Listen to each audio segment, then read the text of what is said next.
Om Namo Bhagavate Vasudevaya.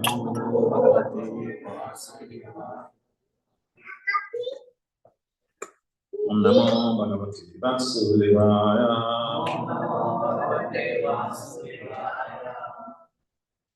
Om Namo Bhagavate Vasudevaya. Om Namo Bhagavate Vasudevaya. Narayana Namaskar. Narayana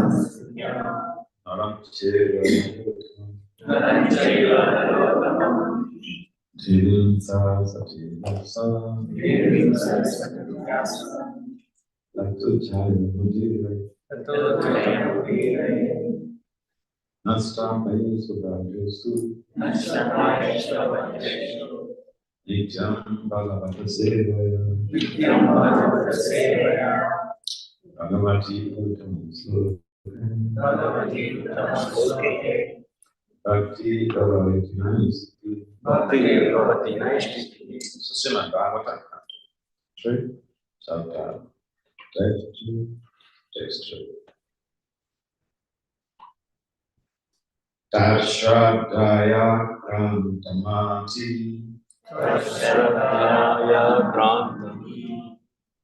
Pichudeva Vratapama. Pitrudeva Vratapama. Garbachandra Samloka. Somapakuna Ishyati. Takshadaya Krantamati.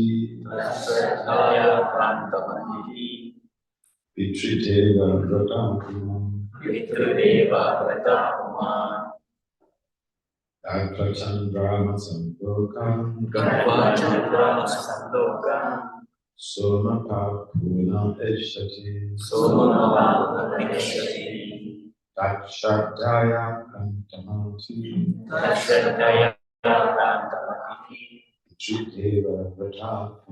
Pitrideva Vratapama. Garbachandra Samloka. Somapakuna Ishyati. Sometime. Tashradaya Krantamati. Tashradaya Krantamati. Pitrudeva Vratapama.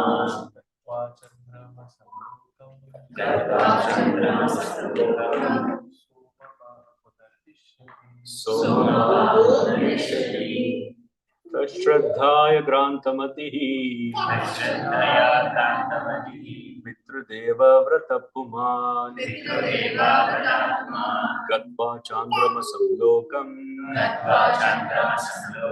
Somapa Punarishati.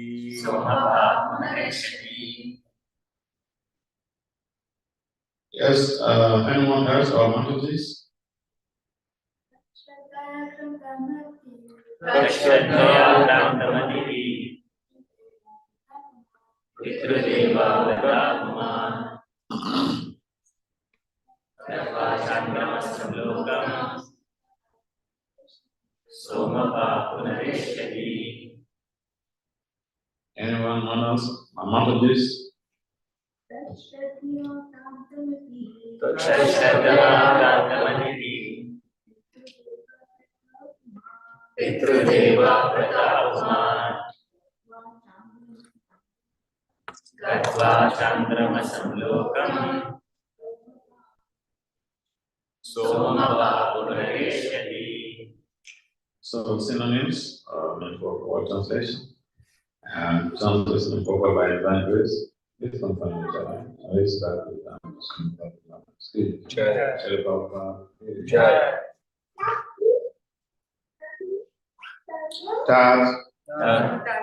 to the demigods and forefathers.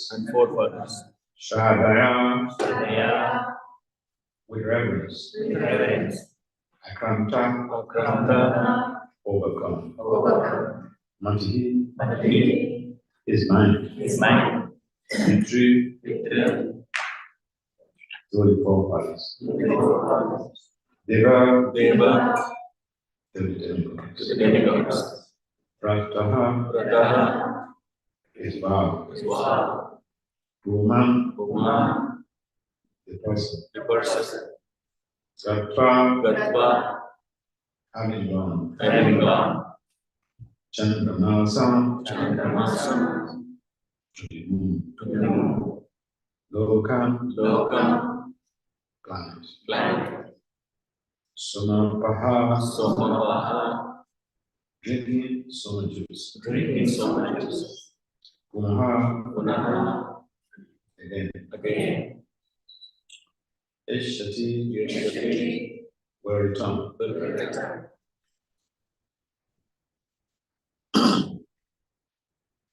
Listen, such materialistic persons attracted by sense gratification and devoted to the forefathers and demigods can be elevated to the moon, where they can drink an extract of the summer plant.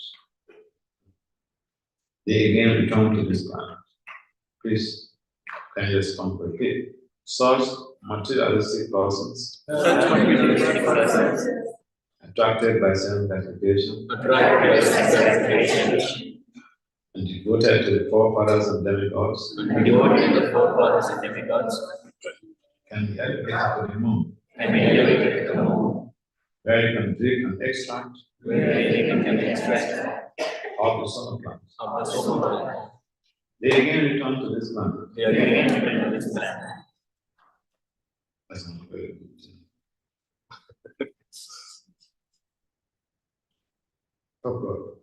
The moon is considered one of the planets of the heavenly kingdom.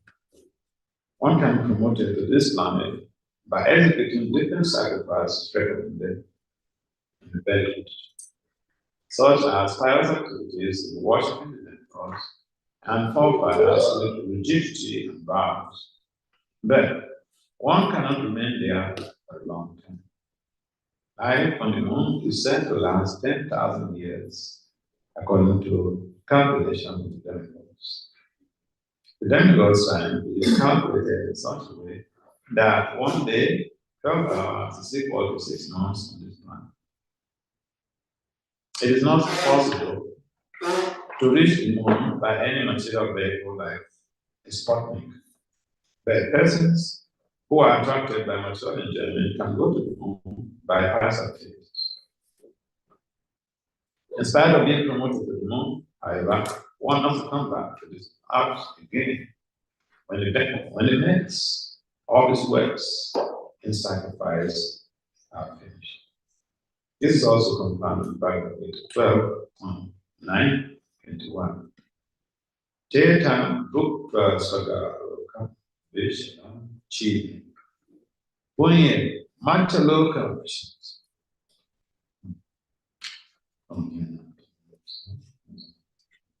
So, yeah, that's my word. The Jaitam is done, the time,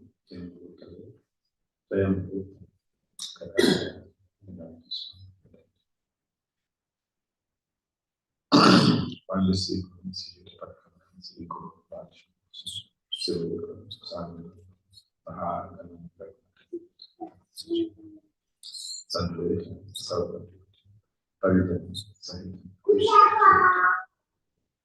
Radha Krishna Pada Vishnu Krishna Karuna Dinu Lord Krishna Radha Tata Kanchanakura Radha Vishnu Sukhi Ande Sri Krishna Chaitanya Guru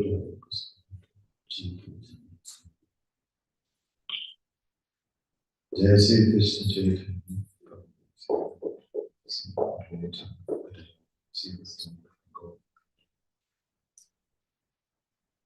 No Vishnu Paraya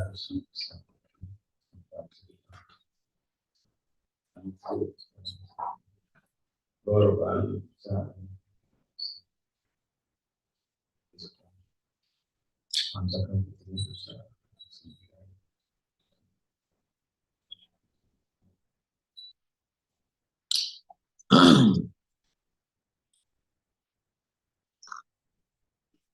So, thank you everyone for coming to participate this morning Bhagavatam class. One of the reasons that we endeavor to come physically to the class is that according to scientific research, this type of learning, this type of exchanges, face-to-face exchanges is far more result-oriented, more effective than email, than the Zoom, than telephone. No, I mean, I'm talking about research. I'm not preaching, I'm saying this is what researchers are kind of preaching. And therefore, we have to understand that, yes, this digital age is there, and except we really pray that we cannot come to the class. Otherwise, coming to have the physical interpersonal exchanges is more beneficial for our spiritual evolution than any other process of interaction. And that is why in research, one of those things that is highly valued is that you talk to somebody, you tell somebody, this is called face-to-face. That is more valuable than anything else because the result is always greater than other processes. So our spiritual life is something like that. We find the case of Krishna coming to Arjuna.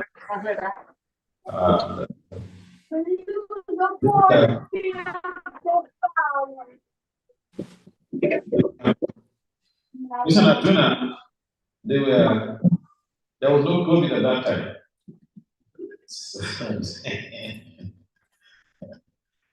The COVID actually changed all the dynamics of interaction, spiritual interaction, social interaction. The COVID actually changed everything. So Krishna and Arjuna, it was a face-to-face business. Arjuna was confused, he was hesitant to do his duty. Krishna embarked on a strategy we call persuasion. Persuaded Arjuna, eventually Arjuna yielded. Or he yielded. So, talking about sense gratification. Sometimes, we think that everyone else is their sense gratifiers. We the devotees, we are very austere.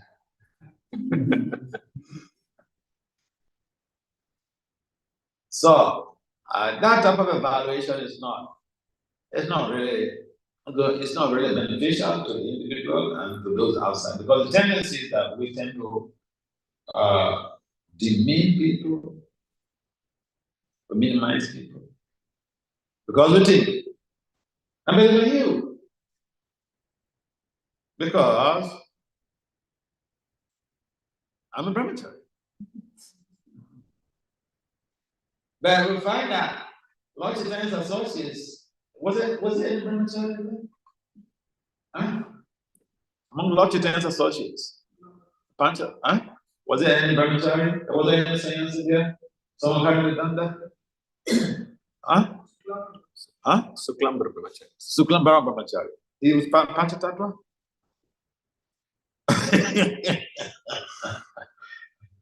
So, the point is that it doesn't really matter which ashram we belong to. Ashram, what Chaitanya said, it doesn't really resonate with this system of identification with the ashram or social order.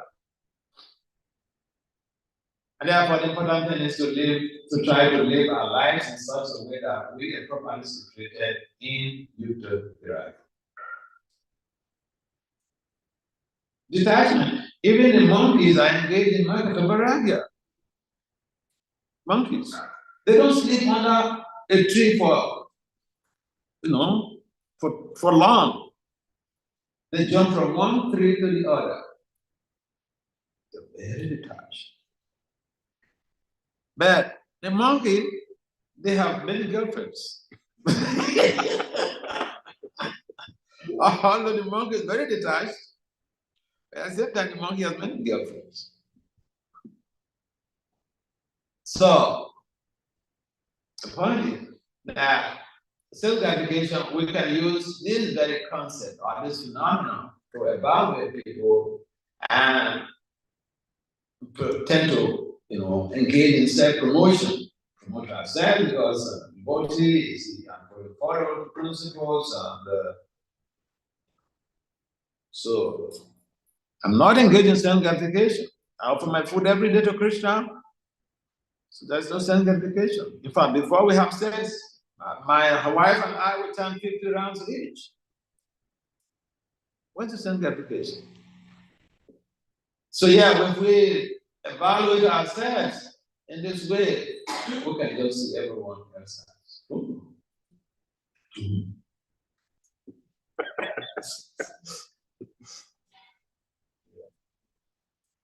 I was in New Hampshire when I was having some health issues.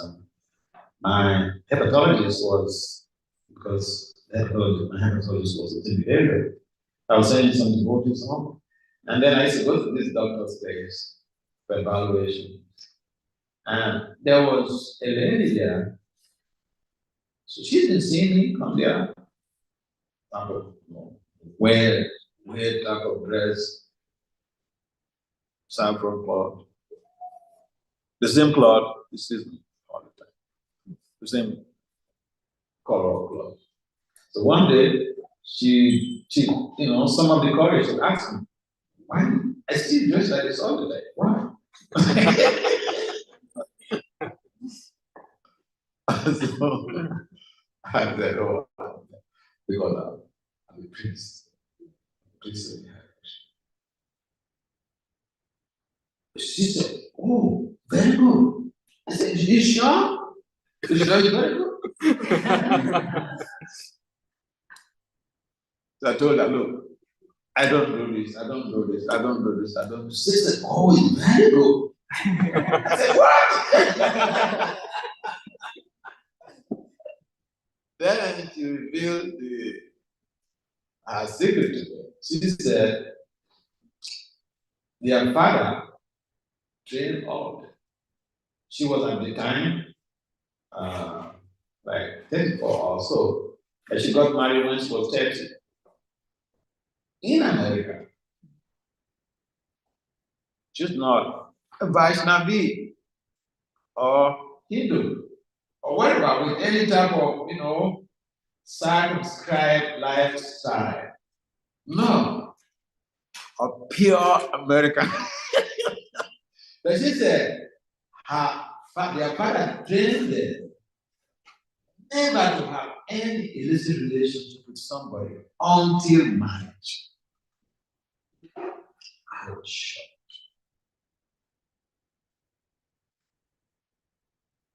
She said she got married at 30, when she was 30, and all of her siblings the same, the boys and the girls the same. The father is a high-profile pastor. He has his own church. So he trained them like that. I met another girl in Boston. This girl is superlatively beautiful. She was working for one of my friends who was an estate agent. And this girl, she's celibate. She has graduated from the university. So she wanted to meet me because my friend, her boss, has told her so much about me. So she wanted to meet me. So we met. So I was asking her that. So how did you get through the university system in America? Well, she said she was like a mini guru when she was in the university. Because all these girls, they go out and then mess up with their boyfriends and all these things, and they traumatize, and then they come to her for solace, for counseling. So but I said, but how did you build up this courage to live this type of lifestyle without sex? And you're so beautiful. Boys don't come and harass you. She said they do, but she has the principles. And you know what? The father is a Muslim, the mother is a Christian. So sometimes we could go haywire to condemn everybody else out there. They are saying gratifiers. We will pack up. There are people also out there who are trying to live their lives, to regulate their lives. The regulation of one's life is a challenge because the environment is not very favorable. You find all of our environment is replete with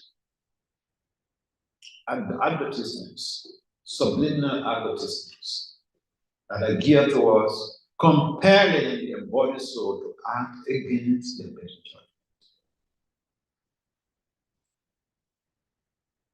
And so people also sometimes they have heard about the facilities in the heavenly planets, saying on the moon planet, read about the moon planet, heavenly planet. And in fact, heavenly planets is the goal. Attainment of heavenly planets is the goal of the other traditions, like Muslims, Christians.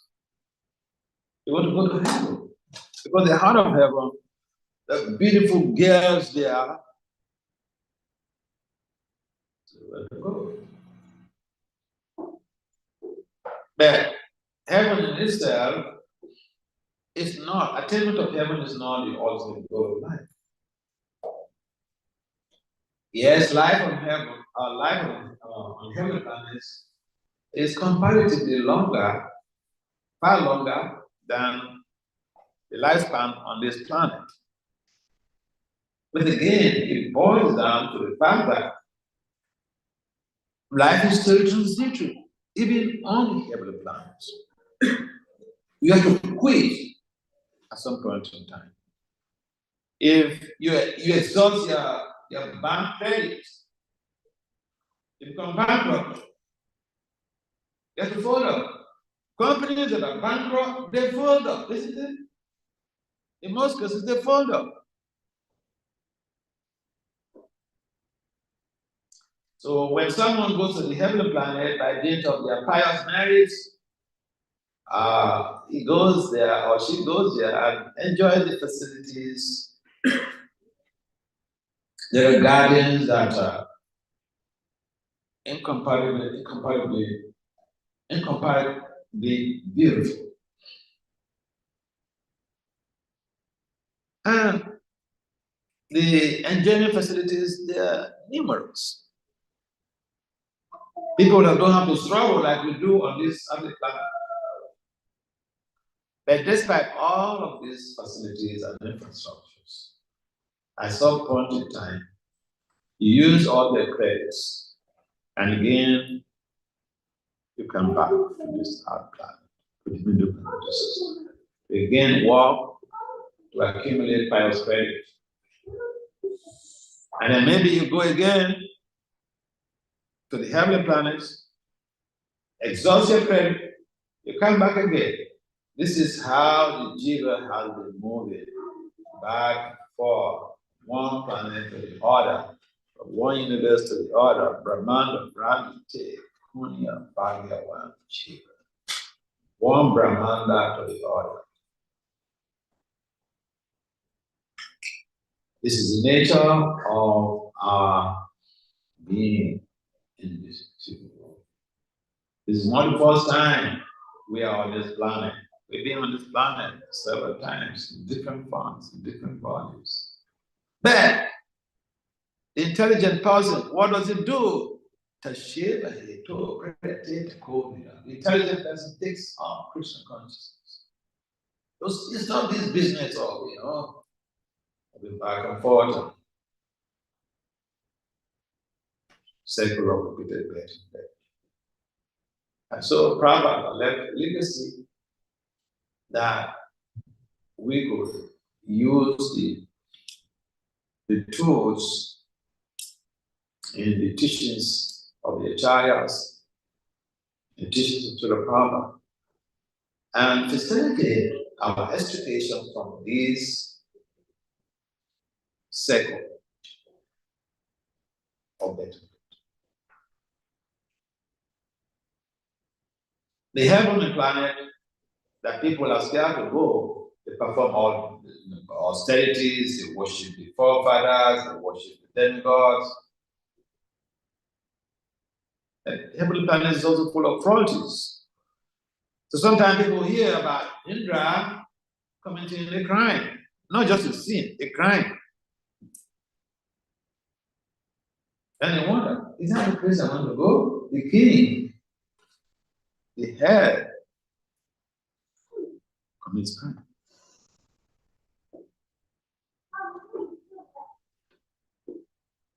So when people engage in the worship of the devatas, they need to understand the implications of the attainment of heavenly planets, that they eventually will have to leave that place, come again to the middle planetary systems, start a new process of accumulating pious merits, working hard to accumulate pious merit. Therefore, the intelligent person try to stop this unnecessary movement, changing of bodies, and seek out how to be able to attain perfection and go back, get out of this material world, whether it's heavenly planet, whether it's heavenly planet, middle planetary systems, the same thing is there. There's no duality. Except that on one plane of existence, the duality will be very, very severe. On heavenly planets, the tilt is towards enjoyment. And enjoyment facilities, like anything. In the hairy planet, the tilt is towards suffering. There is so much of suffering. When you suffer too much, to the Krishna conscious becomes a problem. It's like if you have not eaten and someone comes to preach to you, you can't hear it, you know. First, if you eat, then you can open up your ears to hear something. So too much of suffering does not facilitate Krishna consciousness motivation. Too much of enjoyment, we have also seen living on this planet. People who are extremely rich, they won't care anything about God. Except the very pious ones, the pious ones. The majority of the people who are extraordinarily rich, they don't have the time for God. Inquiries about us. Much. Because they are the center of activities. They are the God. They are the worshipful deity. So, do we want to become a worshipful deity? And take another body, the next phase of existence, and we don't know where that body, where, you know, the type of arrangements that are waiting for us. Therefore, this whole idea of worshiping the devils, to be able to attain a platform where one could enjoy, is considered to be not a very intelligent proposition. Those who are intelligent, they don't think because, okay, someone is in prison, and then it's, okay, some of the facilities in the prison, especially in America, some of the facilities, you can even watch TV in prison. In fact, you can go to school in prison. I know one guy in New York, he was a drug baron, you know, and he was jailed for many years, many years. He was young when he was jailed. So you know what he did? He studied when he was in university. He ended up without a degree. Because the drug barons, normally, they have got explosive drugs and then cheap way to make money. And it's like some of the young kids also now. You know, the quick money. So drug is also like that. And then you're doing the drugs, you're selling the drugs, you also take. Because it's just that part of the whole gratification. So this guy, he was apprehended and jailed. But he viewed his jail term as an opportunity for growth. He didn't just sit back and say, "Oh, I'm finished. I'm finished. I'm finished." No, he thought, "Let me do something to help myself." So he's schooled. And you know what?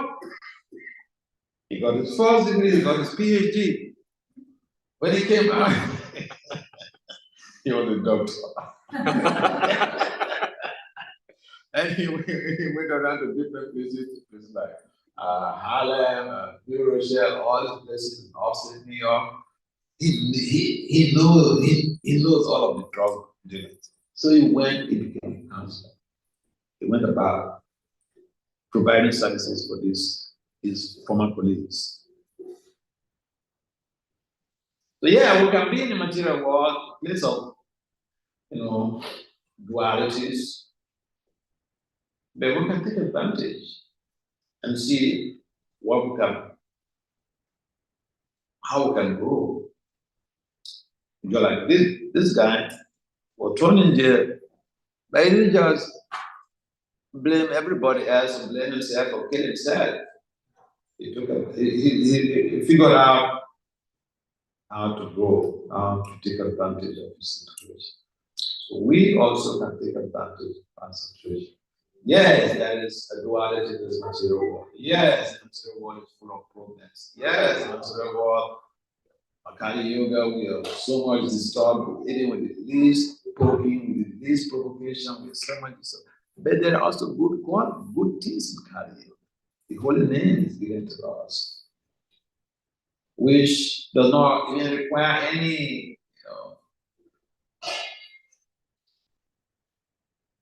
you don't need any qualifications to chant the holy names.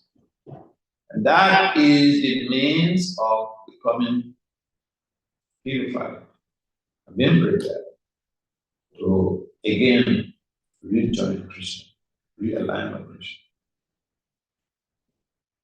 Because sometimes people think, oh, when you have plenty of assets, such enjoyment, then you'll be happy. No, I have some of my friends, they're 3 PhDs, they're not happy. Yeah. Why? They are spiritually bankrupt. Except someone bridges the gap, except someone rides on the 2 rails of nations and science, self-realization of Krishna consciousness and professional development, they can never be. No way.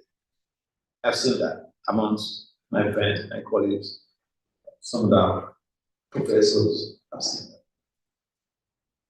So someone who is far away, who is not close to them, may not know because they smile. I mean, it's like I was going to travel, so I called the airlines office, and then some lady was talking to me.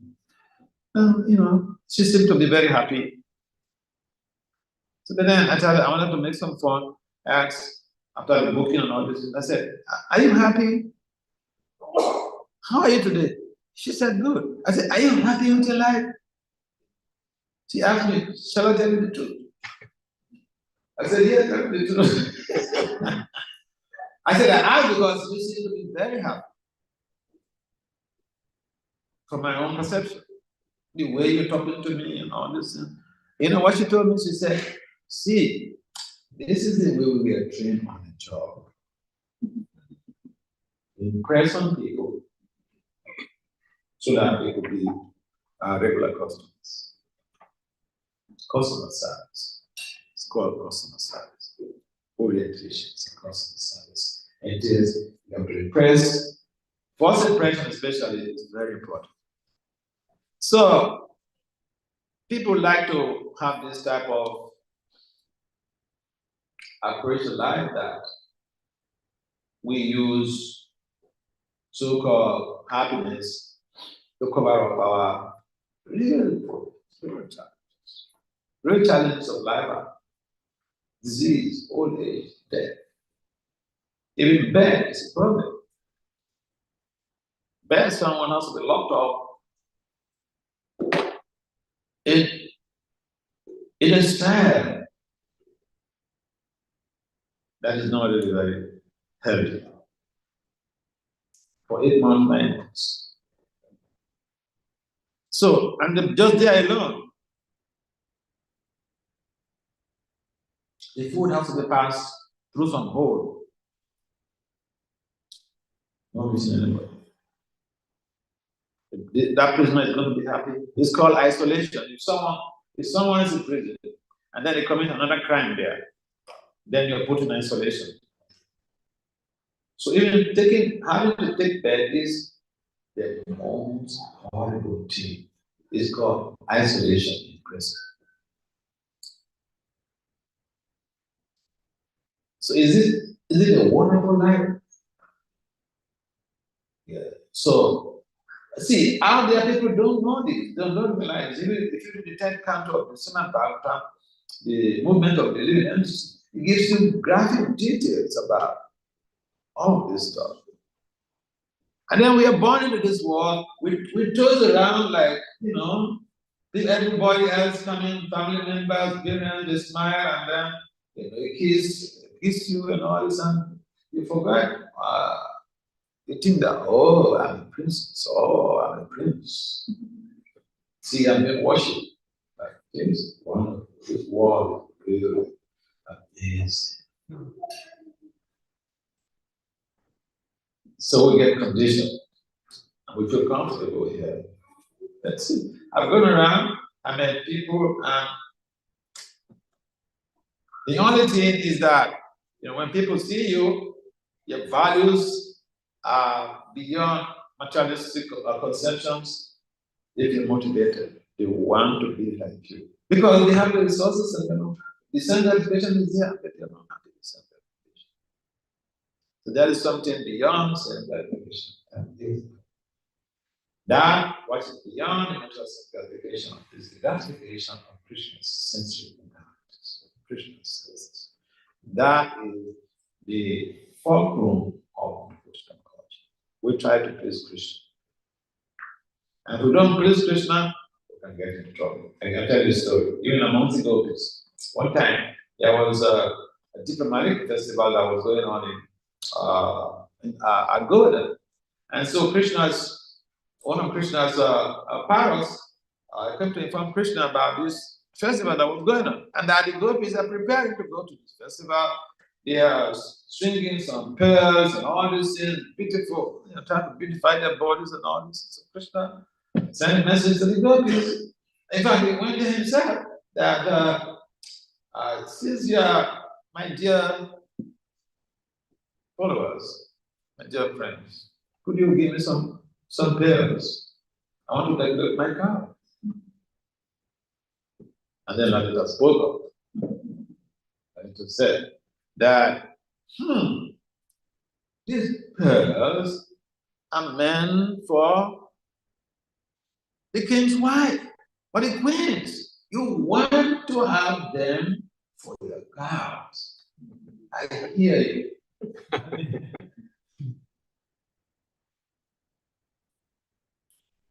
So, she said, we will give you and dine pearls for your cows. Krishna said, okay, it's good for you. So Krishna left. So this is a typical case study of self-gratification. They have this stuff. Okay, they're supposedly the highest devotees, okay? But here Krishna comes to say, give me this. And he said, no, probably.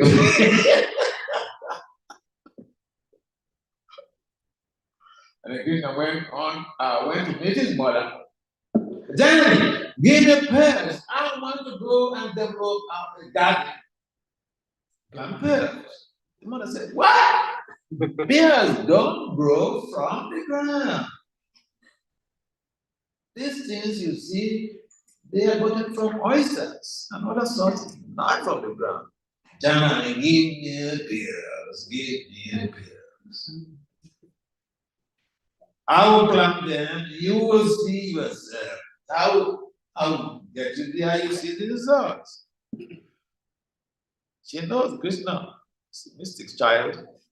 So you collect all our peers and give it to him. Krishna went to develop the garden. 3 days time, the whole place is booming. The gopis saw that and they thought, Krishna will not give us a dime. He came to beg us. We refused. Now, he's gotten all of these assets. He will not give us. And true, Krishna refused to give it. But when the gopis eventually decided that they would also, they saw when Krishna was developing his garden. We saw what he was doing. Let's do the same thing. Let's get a bigger plot, bigger garden. We'll get pearls that will supersede his. So the point is, see, when even we are devotees and we do something, not for the purpose of pleasing Krishna, that is gratification. And the gopis, they suffer terribly. That is, it's a long story, but they suffer terribly. They lost all their parents. Parents were harassing them. Then they came to beg Krishna, repeatedly begging Krishna, really stop. But you know what? Subha, who was a close friend of Krishna, was, behind the gopis, was signing the gopis, was pleading with the gopis. At one time, Subha chastised Krishna. What are you doing? Why are you acting like this? These gopis, they are demons. So they made a mistake, they messed up, and you will vex him. My friend, don't do like this.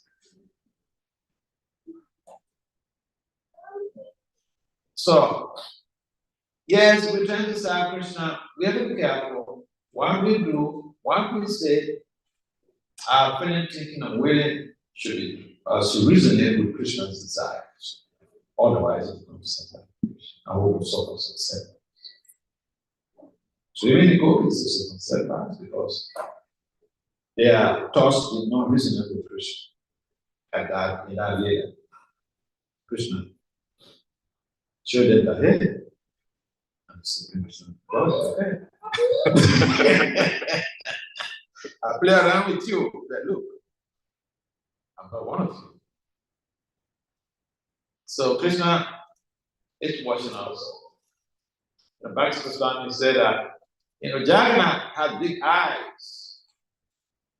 She is far and wide. And he is looking at not just what we give to him, what we have given behind.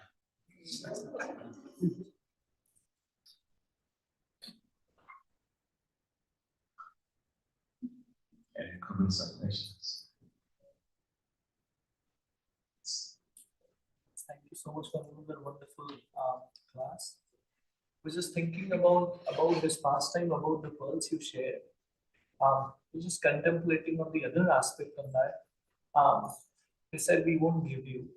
Okay. It's on much higher platform, but I'm just picking up from my side. So a lot of time it happens, something or someone whom we are attached the most, and we see we are about to lose them. But the endeavor, no, it'll be fine, is so prominent that we lose to actually take the shelter of Krishna. Ultimately, that person or that thing is taken away from me, or whoever it is. The question here is that I lost that time in that endeavor. If I would have taken the shelter of Krishna before, my consciousness would have been somewhere else. So how do we actually always be mindful about, I want to put an endeavor, but at a certain period of time, I don't want to be too late in asking for mercy. I have to understand this is it. I cannot go beyond this boundary and I have to take shelter of Krishna, because without that, it's not going to work out. So, that's a nice point. See, I can give you my case. I've been brought in a very traumatic experience just a couple of days ago. Because one of my best friends, this guy, he's a doctor, he has a PhD. From he works in Washington DC area. Young man, pretty young man. He was assaulted. He was assaulted by assailants, and he was admitted in hospital. And then he succumbed to the injuries. He died. And this is somebody who was just too close to. This is not my first experience. I remember when I was in Africa, I had one of my friends, or the president of Lagos at the time, and this guy is a businessman. He was so helpful to the temple. He comes sometime the weekend, and he sleeps with me in the same office. I sleep on a mat here, he sleeps on a mat there. And you know what? He was attacked in his house by gunmen, was killed, and his sister also was killed on the spot. Sometimes we just think, Krishna, what is this? Why do you put me into this type of difficulty? And this other guy here in Washington DC is just a sweet fellow. He got killed. So sometimes it's very challenging to deal with this type of traumatic experience. But again, we understand these are the voices. Your living is for higher purpose. That is my consolation. Now, I had a friend and his wife. They had a child. The only child, 5 years old boy. He got infected by some disease. He was terribly sick. He was taken to the best hospital in the country, University Hospital, Federal University Hospital, because the vice chancellor of that university is a brand, So the mother was there waiting in the hospital. They tried every possible avenues to save this guy's life. It was a success. One day, this 5-year-old boy, in the night, he woke up the morning. When I wake up, yes. He said, Mom, don't worry, okay? But I have to leave. 5 years old. The only child. The mother said, what? Live where? This is about it.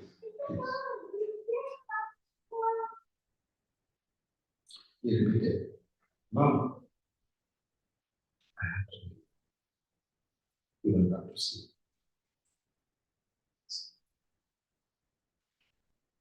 It was just devastating, so devastating. Especially to the parents. So the parents, they were furious. They wrote that to the Guru. This is our only child. Why? The Guru looked back and said, see, this boy came to finish up something he left behind.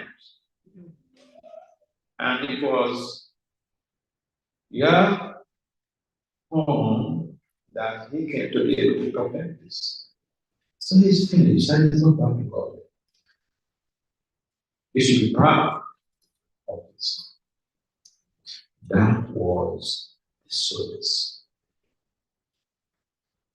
So the understanding is that when someone is involved in devotional service, whatever that happened to him or to her, we have to understand this for a higher purpose. Because the devotee is under the auspices of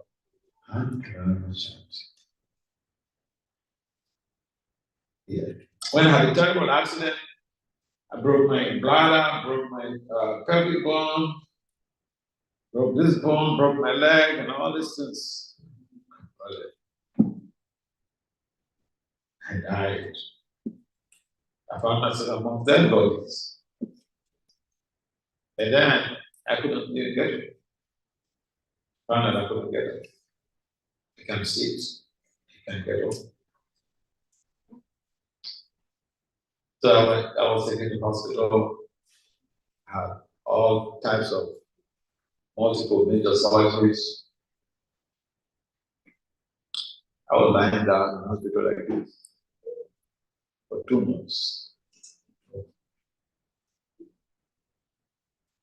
So eventually I got discharged, and when I was discharged, I was carrying a super tube. So my guru Maharaja came, he has heard about the accident. People who had the accident, the news went around that, oh, Vasudeva does all his bones are broken. He's waiting to go. All the bones are broken. That was the news I wanted to hear. But not really all my bones. My pelvic bone, the major bone was broken. This bone was broken, the leg bone was broken. So I couldn't really walk, nothing. But not all the bones. When information goes around, sometimes it is spiced. It's spiced up. Yes, so but then I found this when my Guru Maharaj came.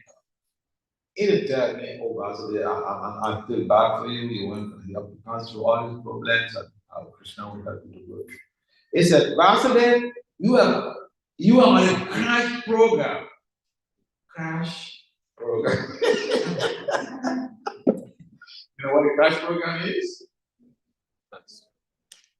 If you have to study, say you're doing a course, if the degree was, duration for the degree program is 5 years. If you're on a crash program, you may have to do it for 2 years or 3 years. Then you'll be heavily loaded. Someone told me he didn't come to pardon me or to empathize with me and all this. That was just so. But then I was musing over it. And they were like, yeah, okay. I have so many more years to suffer. Because, the pain in that very incident was, we read and heard that, at the time of death, that's the time, Yam Vapis, Parampavan, Tyajanti, Antikalebra. I remember Krishna at the time of the accident. Because when the vehicle was, turning, people were shouting. Then I thought, what flushed my mind was, oh, my life is finished. That was the last thing I knew I did. So I knew that I turned to Krishna's name. Why I didn't die and leave the body was what was painful. Yeah. So, but Krishna knows better. So we have to align, adjust ourselves. See, the problem that majority of us have on the planet is we are psychologically maladjusted. We are not able to adjust ourselves to suit the purposes of the era, current situation. Our anticipations are not forthcoming, and so we could disgusted with the situation. Yeah, so we have to adopt the strategy of adjustment. You have to get adjusted. Because maladjustment is one of the major problems that is causing so much of crisis. Personal crisis, interpersonal crisis, community crisis, international crisis. maladjustment. So on an individual level, when we are to face situations that we never anticipated or that are very much like crushing us, we have to be adjusted and understand that this is Krishna's plan. Papa said we should endeavor, develop our strategies, develop our plans, that we should handle on Krishna like a god. Krishna should take the final body. So yeah, whatever that happens to the devotee, we should see it as special mercy of Krishna. And the example, the knowledge is given in the Bhagavatam that with devotional service, the challenges we face in life becomes like an ocean of challenges is reduced to like the water in the hoofprint of a calf. Water is there, but it's not an ocean. You can just cross it. Yeah, we will have challenges. If we become fixated on the process of devotional culture, we will have challenges. And the challenges are very minimal. They are the residues of the main problem we would have faced if we were not involved. And it's like probably an example of the fan. The fan, if you on the fan is on, it's moving. If you switch it off, it is still moving. Then you can hold it, and stop it. There's no power in it. So when we engage in devotional service, it's like the fan that is switched off, but it's still moving. We have residues of the challenges we're supposed to face. So, in the case of that little boy, 5 years old boy, was too striking. But because the parents had to seek for clarification from the Guru, and the Guru clarified. And they were pacified. They were happy. What is happening? See, the dynamics changes. We're very angry, bitter, traumatized. And when you go on the real picture of the situation, and they were happy. Happy when your child has left you, because it was for a higher purpose. It's for their own benefit too. So we have to get adjusted to be able to cope with the challenges that we face in the Krishna life. Understanding that Krishna is the main proprietor in the game. So Krishna can take away our beloved, so can take away our child. I mean, it's like this boy's case. This guy who just died, I was so embittered. See, I've not met him for like 4 years or 5 years. Similarly, I was coming to the Washington, D.C. area. He came to the temple that day. He's a very busy guy. He came to the temple that day because I was going to give a class there just to be able to meet. So I was lucky, at least I met him. We hugged before he left. Your mistake. He was assaulted. But everybody, people have to live. See, there was one lady in Vrindavan, this doctor, with the husband, they were living in Vrindavan. Young couple, they just got married like 2 or 3 years earlier. So during the COVID, this doctor was infected with the virus. So the husband ran around, called doctors to control, to take care of the situation. And you know what happened? She told the husband, "There's a very beautiful lady." And he told the husband, "Don't worry yourself. I'm not taking anything. I handle it."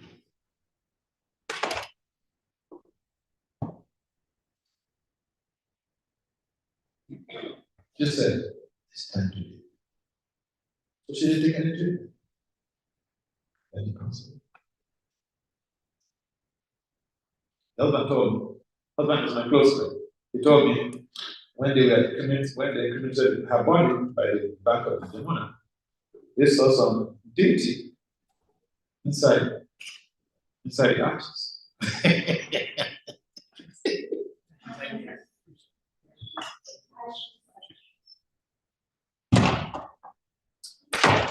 See, we may not appreciate properly the people around us, but no one has come to devotional satisfactions. Krishna said, Bhakti Vasudeva Swami.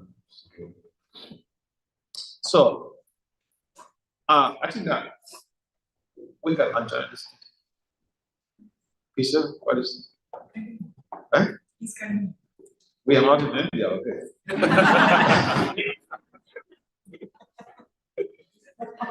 in India, from my own experience, you give a class in India, and you ask the devotees or the manager, what time is the class for this class? And I have a lot of times to the interpreter. You know what they tell you? Oh, Maharaja, you're not in America, just continue.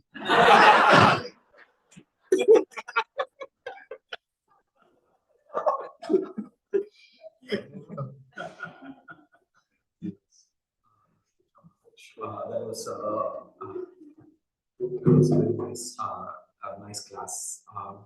I just had a question.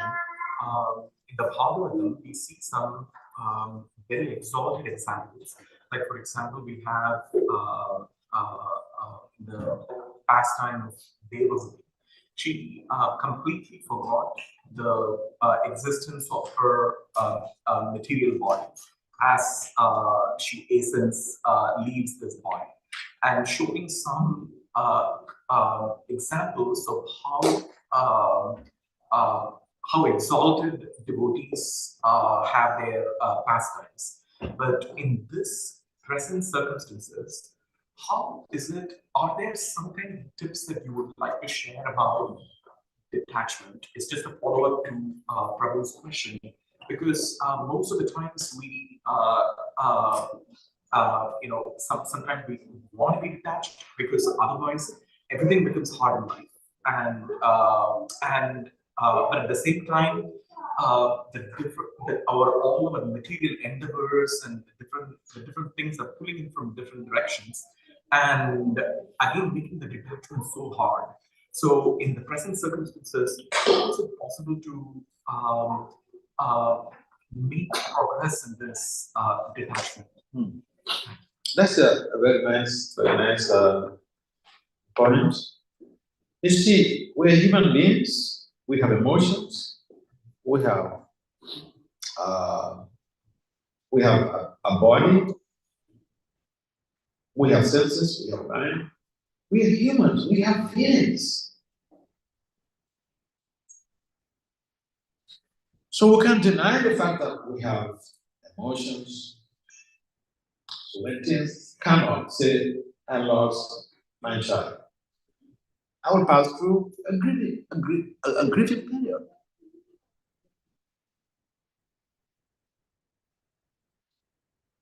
Say, I lost my spiritual master, I pass through a grieving period.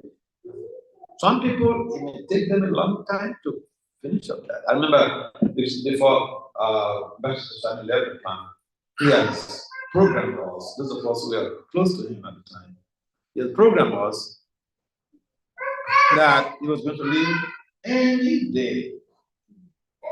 So be prepared. Long time ago, like 10 years before he left his body.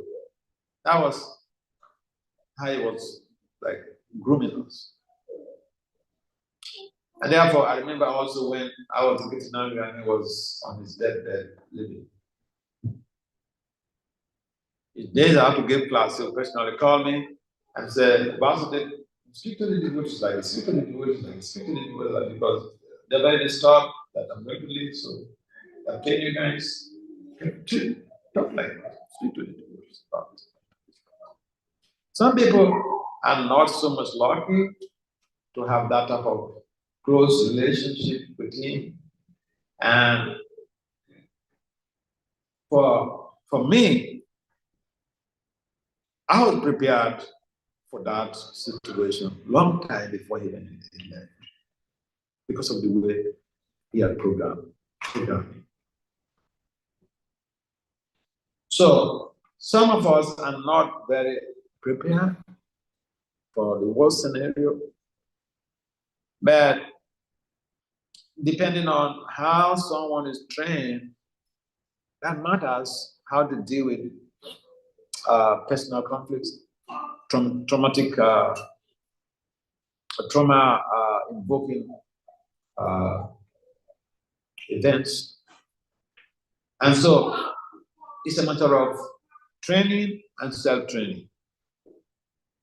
Training and self-training. Because if we say I think one of our disciples, she has a doctorate degree in education. She's running some programs, some courses on grieving and a number of other things. So that devotees they become exposed to this very phenomena. And we don't just pretend otherwise, and we don't just say, oh, your spirit soul, why are you worried about this? Come on, we have emotions. So we need some training to be able to face those challenges. I think her name is Dan Boliwas. So she's been training some devotees. She has some courses regarding all the psychological situations that we face, real life situations. And except someone is trained, like I vouch myself, in my own case, before my Guru Maharaja left the planet, he had personally trained me. And some of us that, and we were aware he was going to leave anytime.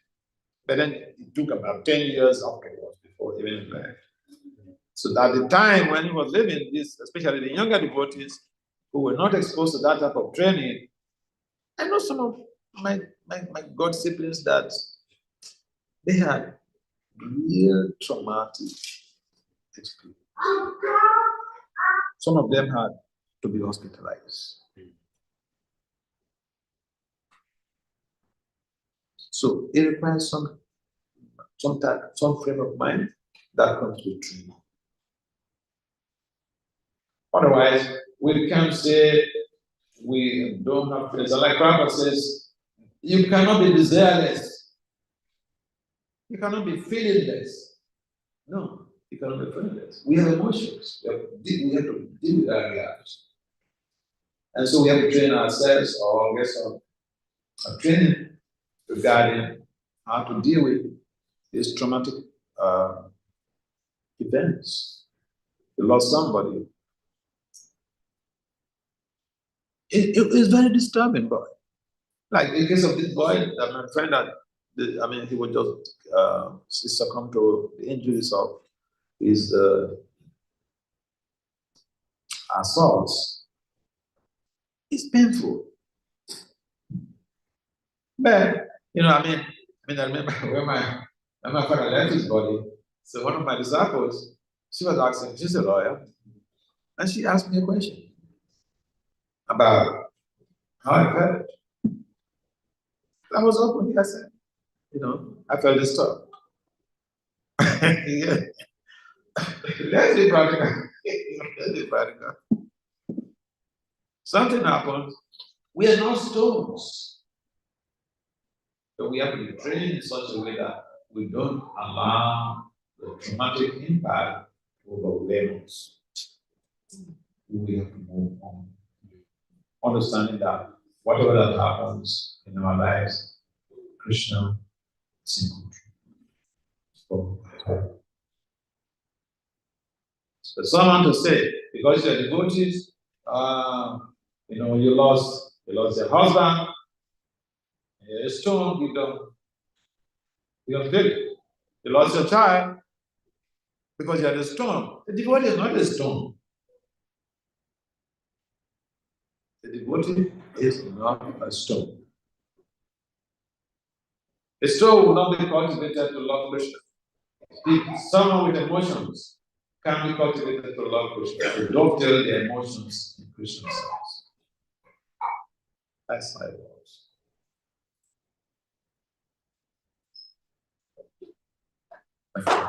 All right. Oh. Thank you so much for your questions. You mentioned about how we, the facilities in this material world is like a prison. And this is a personal challenge that I need to understand it theoretically, understand it. But when it comes to the application, I feel like I make myself comfortable or increase those facilities within this, saying I'm doing it for Krishna or I'm doing it for the service of the devotees. How to come out of that mentality or how to, realize, I understand it, but applying it is a struggle. Now, thank you, Maharaja. What's the way? Tuesday? Oh. At the corner. Oh. Okay. So, it is sometimes also, we tend to think that we should live a life of mediocrity. But no, devotees should work so hard. And devotees should be riding Lamborghini and Tesla. Why not? Oh, yeah.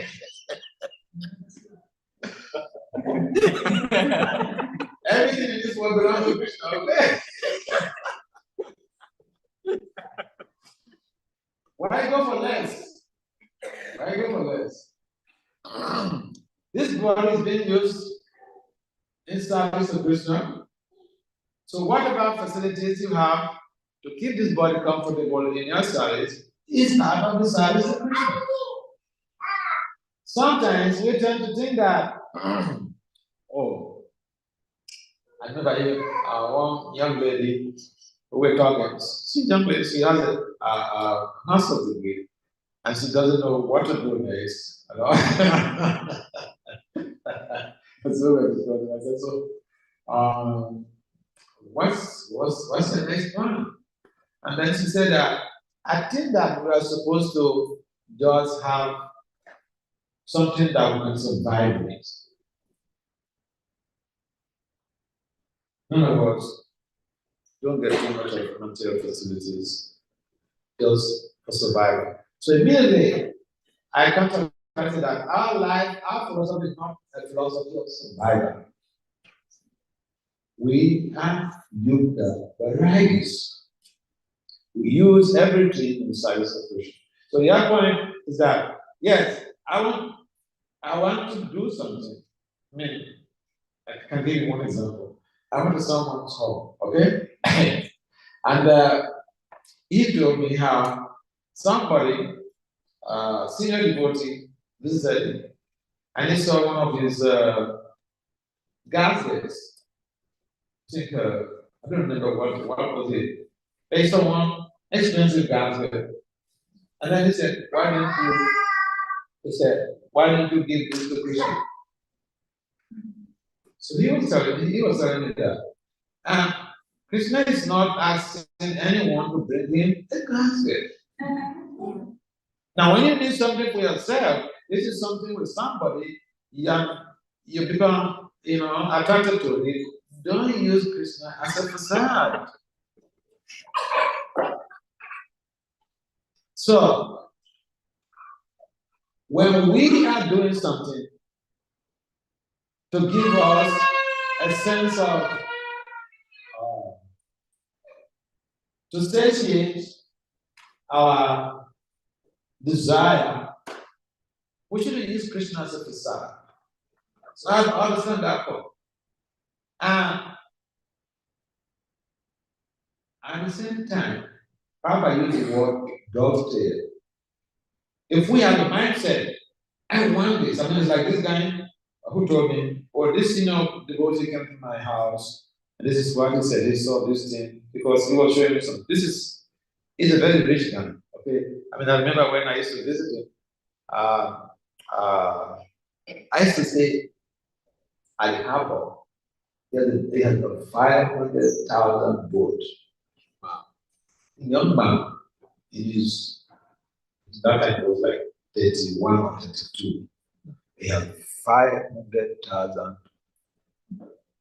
luxury boat at the harbor. So my residence used to be in his boat. He will come down, go for me, and then he goes back to his office. So he was the one who told me this story that some senior person, I don't want to mention specifically about the grade of that senior person, but the senior person from Gaudiya Vaishnava tradition. He came to me, he saw one of his alluring dancers, and he said, why did you give this to Krishna? He didn't give. And my point is that we can use Krishna as a smoke screen for our personal goals, which is not good. We want something for ourselves, don't use Krishna as a disciple. Because if you say, give this to Krishna, make sure it is something you want to give to Krishna or his pure devotees. Otherwise, don't use Krishna as a disciple. If I want to buy a car, I wouldn't say, I'm buying this car for Krishna. Because if you say, buy this car for Krishna, go give it to the temple. They will use it for Krishna service. So, it's a form of rationalization, and it's not always good because there's some contamination there. So we have to understand that, yes, there are certain things we do, and that thing that we do, that achievement, could also be dovetailed in Krishna consciousness. For instance, if I get a Lamborghini, it's very alluring car. And one of the expected implications of Lamborghini is that you will get a lot of gold diggers pursuing you. You know what gold diggers are? Because it's a very attractive car. But that same Lamborghini, you can use in Krishna service. Yeah. You can get devotees to go to Harinam or go to Sankirtan and pick them to go some places they want to go. You are using the same team in vendor service. So ultimately, everything could be used in Krishna service. So we may have this thought that I want this for myself. No problem. It's just that don't say I want this for Krishna. I mean, it's like Roma was saying. So this my host's wife, she said, "Man, what do you want? Do you want a new computer, new phone, and all these things? Who will already get it for you?" I said, unfortunately, computer, I have it. My computer is running very nicely. Phone, yes, I got a new phone when I came back to the US. My disciple changed my phone for me because my phone battery was giving me a lot of problems. So right now, I don't have a problem with phone or computer. So we should be objectively open with Krishna. Okay? We want something to be done. We want to use something to facilitate our social growth, economic growth. We should get it. But we should understand, I want this myself. I want this to be able to facilitate my job, to be able to go to work on time. But the process of your job are also used in Krishna service. So even what you seem to want for yourself ultimately becomes useful for Krishna service. Because these things facilitate your financial, economic professional growth. In the car, to go to work. So you can say, well, I'm so detached, a devotee, you're supposed to live You know? Suppose you don't go with a train or with a bus. So we sometimes go to the extreme, all in the name of the country. But according to our own philosophy, we can use everything Christian service. Yeah, even things that the people, other type of transcendentalism they avoid. Papa said, giving the money away to Christian service. Some people, they don't want, some of the service, they don't want to touch money in India. They feel this is very contaminated. And the Vaishnava, they use the resources. Everything belongs to Krishna. We use everything in Christian service. So, how to avoid this mentality is to consciously practice being straightforward with ourselves. Yes, I want this. Then, of course, I'm going to use it to facilitate my professional growth. But in the process of my professional growth, I go to doctor education service. So ultimately, you actually don't need anything per se. Indirectly, you may say you want it for yourself, but ultimately, it's for Christian service. So shall we adjourn this meeting now? Thank you very much for participating. Jai. Jai. Jai.